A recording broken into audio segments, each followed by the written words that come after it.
Alright, so Earth Reborn continues. So here we are at the refresh table. The command points have changed a bit because James Wu is now captured, so his bonus 1 was no longer given. And Jeff Dealer no longer has long line of sight to Jack Saw, the zombie on the map, so no bonus 2 for his character's ability. So the score is currently 2-0 for the Salamites. They need to advance that a lot faster. And I also confirmed that Kendall was one space further back, so I'll have him there. Like he's supposed to be. Okay, so the Salamites do get to go first, and it's a tricky turn. Vasquez is causing problems even though she's just one woman. Loaded with just a ton of stuff, and so I'm scared because if I activate Jeff Dealer, for instance, we have line of sight. So that's nerve-wracking, and then if I activate Frank Einstein and move him at all, then she has line of sight, and why that scares me is because Frank Einstein can easily be corrupted, right? And so I'm not sure what I should do. I should maybe use John Kendall to get some weapons, and then go about it that way. Might be the best thing. Anyways, so over here, actually, to make sure she doesn't have Cherokee Bill on her team, that's what I'm going to do. So activate him, and I am in Vasquez's line of sight, so will she do anything? Knowing that Cherokee Bill is out of the game, they do have a lot of command points to spend, so she'll interrupt. She'll spend 4 to interrupt. And over here on the Salamite side, they'll let it happen, so we'll see what she's up to. So with that interrupt alone, all she has to do is take a few steps. A good shoot would make sense too, but just a few steps is enough for her to do some serious damage here. Okay, this is a Havoc marker. So this is an interrupt, so she's not activated. I'll be placing it here between her and her equipment. And I'm going to spend 1 on movement, and this can be used because that motion detector effect, right? And here it is. She takes 1 step forward, and she now has line of sight to Frank Einstein.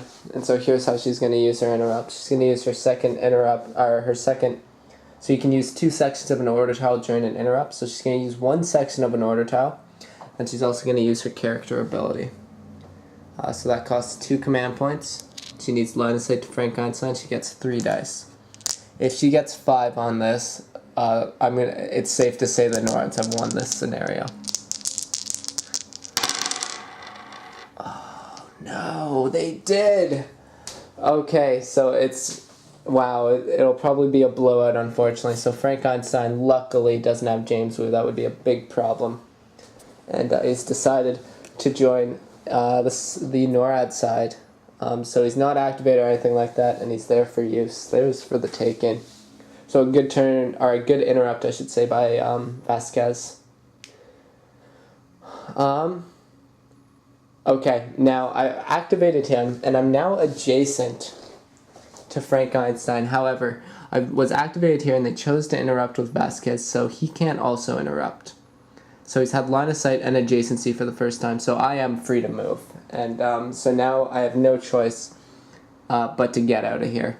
That's the only thing I can really do once I get control of Jeff Dealer. So with Cherokee Bill, what we're going to have to do is, do we kill Vasquez or do we kill Frank Einstein? Frank Einstein, despite how it looks, is actually easier to kill.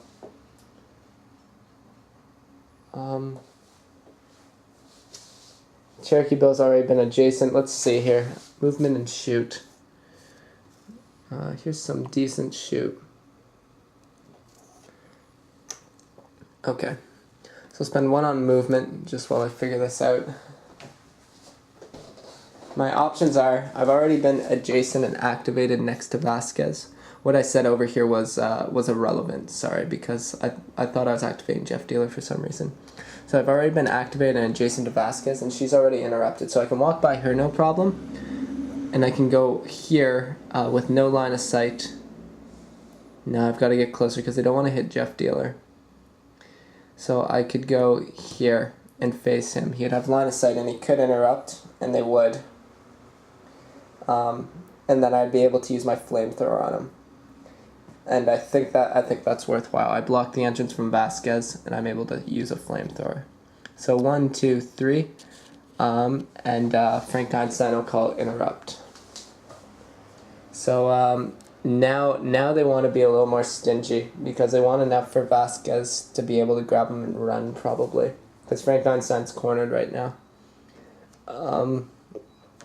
He'll interrupt. No, he won't. He won't. So they'll see how this plays out. 2 command points on the shoot order. How the flamethrower works is the square directly in front is going to be red dice. And then in front of that would be red dice again. Orange, orange, and then 5 orange. Now, of course, the only square of effect in this case is this one here and this wall. So that'll all be in the red zone. And so that's 3 dice, and I'm giving myself an additional, so 4 dice. Oh, come on, so nothing. I will roll for that wall, of course. So 4 dice again, we need 10. That would have been a much better roll, but it's not enough. It's 8 against a wall, so unsuccessful attempt there by Cherokee Bill. So now, from the NORAD's perspective, what they're going to try and do, I think the best thing to do would be to activate Frank Einstein and to just have him trying to beat up Jeff Dealer. So we'll activate him.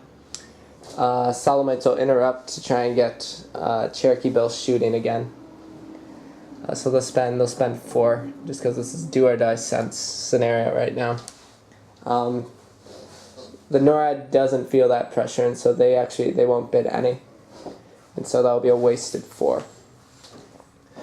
Over here for the Sodomites, so all I want to do, because he has line of sight, is we'll spend. Which one will we spend? We'll keep the interact for the torture, so we'll do this. And we'll spend 1 on shoot, and it'll be 3 dice, and it'll be the same type of thing. So attacking Frank Einstein with Cherokee Bill, 3 dice. 3 is not enough to meet Frank Einstein's shield of 4, and we'll roll for, actually you can't break down a wall with 3 dice, right? Max would be 9.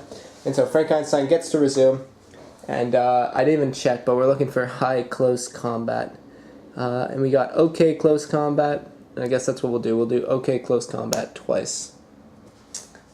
So it'll be 1 command point on close combat here. And we're attacking Jeff Dealer, so we got dark blue against dark blue, and so we'll see those values. So for Frank Einstein, dark blue 4, so we'll have 4 dice up against Jeff Dealer's 2 with his 3 auto armor. So here we go. So a good roll. Then over here on defense we've got 3 plus 3, so 6. Anything over 6, and we didn't get over 6. He will try it again, and he's not giving himself very good odds, but he's just, so it's the exact same thing, another combat. He's hoping for critical hits, which could equally backfire. So 5, so we need a bad roll for this to work. And he didn't get it, so here we have an instance of Jeff Dealer getting pissed off at Frank Einstein for being a traitor. And the critical hit goes through, and then we have the 5 attack against the 5. So Jeff Dealer showing his leadership ability and his anger against his ex-teammate. So that's it for Frank Einstein. So not a great attack. I didn't realize I didn't have any good close combat, so that's sort of how that ended up happening.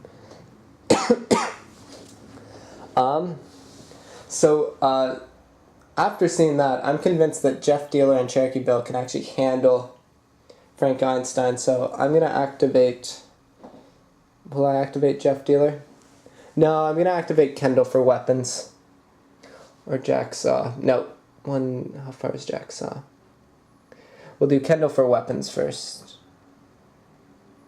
Jacksaw. I'm sorry. So Jacksaw, we're looking for good movement. We have some here. We're just going to get him involved in the game. So we'll spend 1 movement at a time because he can be interrupted here. 1 by the Mammoth. But the Mammoth is going to... What do we have for movement on interrupt? Nothing good. The Mammoth wants to move forward and get involved in this action. He's currently useless down there. And because he can't do that with an interrupt, he'll let it slide. So step 1.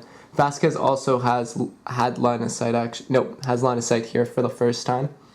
And she can interrupt with anything. The question is, does she want to bid on that? Who is she shooting at if she bids? No, she won't do it. So he will get to continue. 1, 2, 3. Spend another movement point. Vasquez has another opportunity to interrupt as I pass directly behind her where she does have line of sight. Will she interrupt? If she interrupts, she could shoot me from her orange section, which is 2, so not good enough. She could turn anything here. She could do move, I guess, and shoot. Is she concerned about Jacksaw? Man, I'm really torn here, guys. Right, like all she wants to do is kill Jeff Dealer to get James Wu.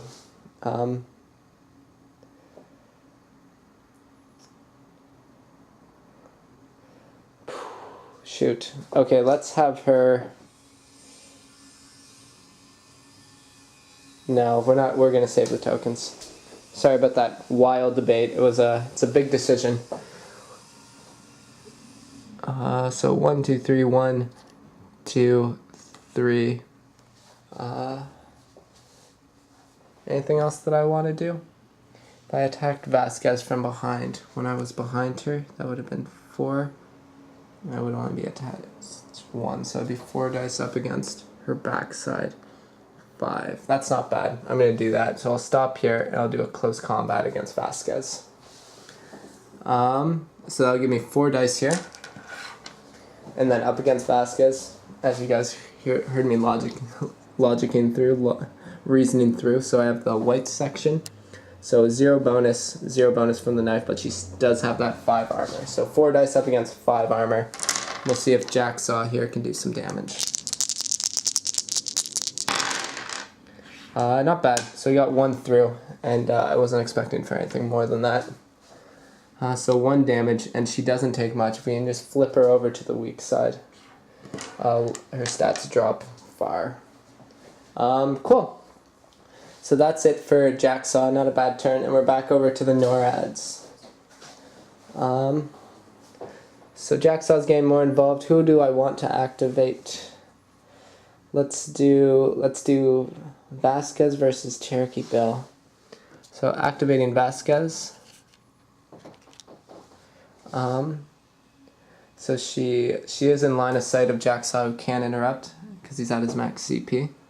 And I'm going to head over towards Cherokee Bill. And I'm just going to check his stats quickly. So 2, that's weak. 3, okay. So I think her best odds actually would be a close combat against him. So that would be where we could do the most damage. She has 3 command points spent, so she'll only be able to spend 1 on that. So we'll use the tokens she already has. We'll spend 1 on movement here to give her 6. She'll go 1, 2. Now line of sight for the first time. Cherokee Bill could interrupt.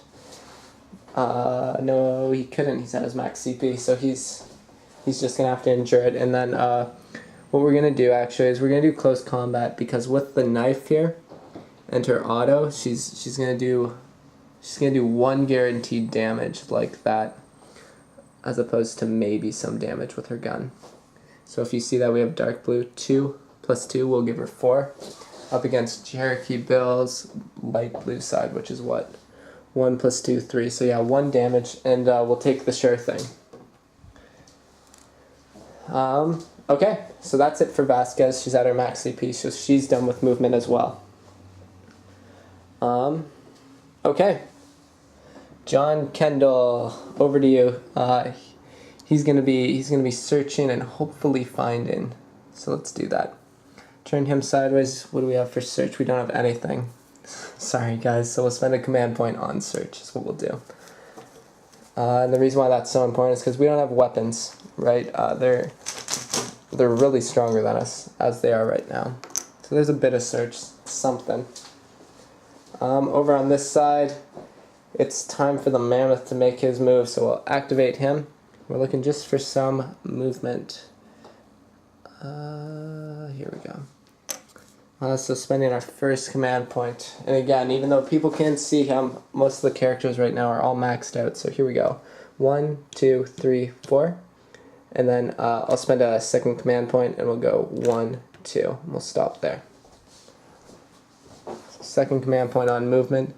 And now we're going to spend 1 command point on the shoot order. To activate a shoot, so we'll do the targeting. We get 4 dice. And we are 1 away, so we need 1 from this. Out of ammo, it doesn't affect targeting on this guy, and now we get to roll for damage. Hopefully it'll be that good a roll. So we're up against Jacksaw, 4 dice against his armor. Here we go. If only those rolls could be switched. So 2, up against Jacksaw's 2, it won't go through at all. And that'll be it for the NORAD. Over here on the Salmites, they still have plenty of command points. Jeez. And seeing as the NORAD's pretty much spent all theirs, we're really going to strategize this out, so we'll spend 1 to draw again. Hoping for a high spyglass. We're not quite getting it. Over here on the NORAD, they have 4 left, and they can activate Frank Einstein again. And I guess that's worth a shot, so let's do that. So attaching this, I'm going to spend 2 command points on Frank Einstein's close combat. So it'll be his dark blue up against Jeff Dealer's dark blue again, but he's going to get an extra die this time. So 5 dice up against Jeff Dealer's 1. Oh, sorry, Jeff Dealer's 2. So 5 dice. 1, which will go through right now. And then up against Jeff Dealer's 2. So we have 4 here up against his armor value of 3, so it'll be 1 more damage, enough to get his card over to the weaker side. So they are hacking away at him. We'll remove these, this will stay. Good job there, Frank Einstein. A little retaliation. Okay. I think you guys see how this is going to play out. I would just be searching with Kendall, and the search would give me 3 dice, and I would just be looking desperately for a good weapon. Something else I could do is, because he has the titanium claws, which give him 3 dice. Actually, it's almost, no, I can't because I don't have movement, but there's a crazy close combat, so I could get 3 dice plus 3 more from this, putting me at 6, and then if I could give it to a worthwhile character, we could even attack the Mammoth. But anyways, there's a lot of possibilities. It's a great game, and I think you guys get the idea with Torture. Actually, that's what I'll end up with doing. So I'll activate Jeff Dealer. They can't activate... Oh, they can activate Frank Einstein again for a close combat. We'll skip it, though, so they won't interrupt. And Jeff Dealer, just once more, how do you do Torture? It's an interact. However many command points you spend on the interact is how many dice you get towards torturing. Search points don't matter at all. The only thing you're looking for is spy points. Now, because he's torturing and he has the torture kit, he gets an extra 2. And then because he's in the torture chamber, he also gets an extra 2. So here we go. He gets 6 dice. Is that right? 1, 2, 3, 4, 5. He gets 7, so we'll get to re-roll 1 as well. So looking for spies. So 1 point, 1 point, and then they'd move up another point. In terms of how this is playing out, as I said, like the Salmites just need next round they could do that big play where they hand this off to Jacksaw, who will not be in line of sight, so he won't even be able to use it. So the Salmites are really in a tough spot. It's favoring the NORADs, and I imagine if I continued to play it out, the NORADs would come out on top, especially with their big helping hand there coming along. Anyways, thank you so much for watching. Hopefully you understand the mechanics of capture and torture, and I'll see you guys for the last scenario, Scenario 9.